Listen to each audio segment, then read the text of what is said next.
কি গো, আমার চেনা চেনা লাগে। আমার পরিচয় দি শোনো। হব হব আল্লাহর ইমানদার, পর্দাশীল চেয়ারম্যান ক্যান্ডিডেট আমি। এখন আসা যাক মূল গল্পে। তো বলি, বাপের চাইতে যখন ছেলের মানিজ্জাত বেশি হয়, তো এখন মূল গল্পে আসা যাক। তো বাবা আর ছেলে গেছে বাজার করতে।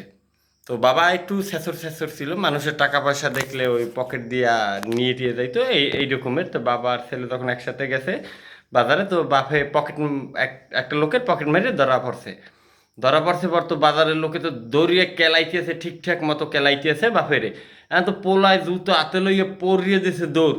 দৌড়ই আর কা মানির ম্যান আল্লাহ রাহে এখন 4-5 কিলো দৌড়িয়ে যাওয়ার পরে এখন একটা মুরব্বী দিয়ে, কে বাবু কি হয়েছে কি হয়েছে?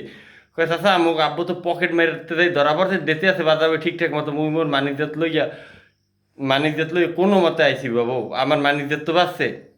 এখন বাপের চাইতে মানিকজাত পোলার এই সময় বেশি হয়। পরে এটা একটা ফানি গল্প, ভাই, কে সিরিয়াস হিসেবে নিয়েন না।